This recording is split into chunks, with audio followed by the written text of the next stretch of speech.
Magandang araw sa lahat. Welcome po ulit dito sa atin channel, Ang Biyahe e Komida. Maraming salamat sa lahat ng nag-subscribe, indeed. Punta tayo sa atin topic, February 2, 2025. Excited si Dennis Padilla sa Netflix limited series na Bad Boy 3, kung saan nag-reunion sila ni Robin Padilla makalipas ang 2 dekada. Ang pelikulang Bad Boy, 1990, ay pinagbidahan ni Robin, sa direktor ng namayapang Eddie Rodriguez. Iyong Bad Boy 2, 1992, ay idinirect naman ni Bebong Osorio, at magkasama uli rito sina Robin at Dennis.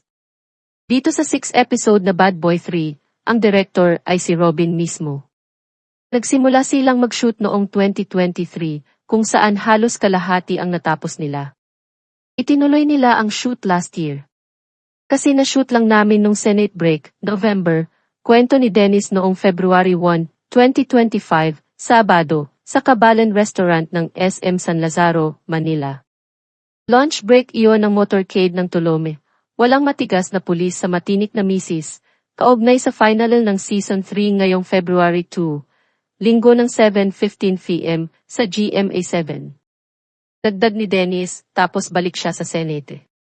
Tapos ay nag-break lang uli, 1 week, nag-shoot uli para sa amin. May target streaming date na ba ang Bad Boy 3? Wala pa. Kasi may 2 to 3 shooting days pang natitira. Ang una kasi, 4 episodes lang. Sa Netflix pala, ang rule, it has to be 6.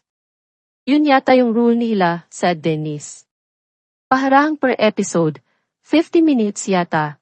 So nung sinabi ng Netflix yata na kailangang magdagdag ng episode, magdadagdag ng 2 to 3 days shooting para magdagdag ng scenes dun sa gitna.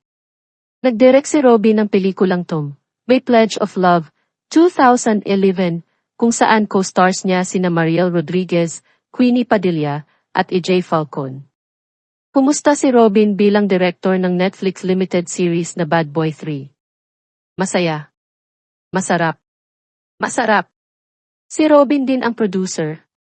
Meron yata siyang kasosyo. Very dedicated from the inspiration ng nagsushoot namin, said Dennis. Na-miss niyang gumawa ng pelikula. At excited siyang mag-direct. Excited ka na? Nag-storycon ang Gringo, The Greg Honasan Story, noong June 26, 2024 sa Cliff Point Studio sa Pasig City. Pagbibidahan ito ni Robin. Nang hindi pumasa ang script nito sa first batch ng official entries sa 50th MMFF, hindi na ito itinuloy. Ano ang feeling noong gumagawa sila ng Bad Boy 3? Kumusta ang mga karakter nila? Siyempre, nag-mature na kami. Napunta na ako ng ibang take-off. Pwede ko bang i-reveal? Sambit ni Dennis. Anyway, baligtad ang role namin. Naging Christian pastor. Ako ang naging barangay captain ng Mischief, napakalaking Muslim community sa Metro Manila. So ang role ko, Muslim na barangay captain. Tapos siya, Christian pastor. Doon magsisimula yung istorya. Sa totoong buhay ay Muslim si Robin, kaya malamang nasuportahan ng Muslim community ang Bad Boy 3. Tumango Dennis, tsaka ang ganda ng role ko.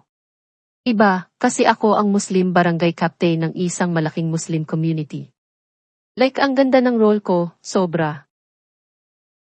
Nasa cast din ng Bad Boy 3, sina Joko Diaz, EJ Falcon, Bembol Rocco, Juancho Trevino, at Nadia Montenegro bilang nag-iisang asawa ni Dennis. Grabe to, drama comedy. Pag napanood nyo ito, papaiyakin ko kayo, pagmamalaki ni Dennis. Pag napanood nyo, maiiyak kayo sa eksena ko. Na-enjoy niya iyong pagdadrama? Oo, mabilis na sagot ni Dennis. Kasi malalim yung malalim yung pinanggalingan ng story niya. Malalim talaga. Mahirap bang humugot ng emosyon yon para sa mga madramang eksena? Hindi. Madaling humugot. Ang dami kong hugot, Matitigan lang ako, naiiyak ako. Natatawang bulalas ni Dennis. Dun pa naman sa story, supposed to be marami kaming anak ni Nadia. Ganon. Parang sa totoong buhay. Okay na ba siya sa mga anak niya? Nag-abroad si Hila. Yung dalawa, Pero nung na-miss ko nung Christmas from New Year, malumanay na pagtatapat ni Dennis. Kasi gumawa naman ako, di ba? Sa Instagram gumagawa ako ng greeting, Merry Christmas, mga ganun. Tapos nag-record ako ng song para dun sa mga. Nasa Instagram ko yun eh. Nag-record ako ng song para sa mga bata, di ba? Wala, parang nag-i-expect, parang iniintay ko na reaction, ganun. Parang nungkot lang ako, kasi parang hindi na naman ako nabati ng Christmas from New Year. Pagka matagal na kasi, parang nasasanay na. Nasasanay ka na pati. Parang di ka na masyadong nag-i-expect.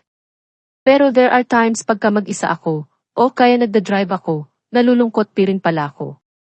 Sa simula, pag nag-iisa ka, yung parang asana maalala nila ako, di ba? Mabati ng Christmas o New Year. O parang pag birthday, parang ganun. Tapos eventually, syempre i-erase mo na lang. Kasi malulungkot ka, So, i-erase mo na lang. Sasabihin ko na lang, Lord, baka siguro next year. Parang ganun. So adjust lagi ko naman silang ipinagdadasal. Na ang pinaka-importante, gusto ko lang lagi silang ligtas.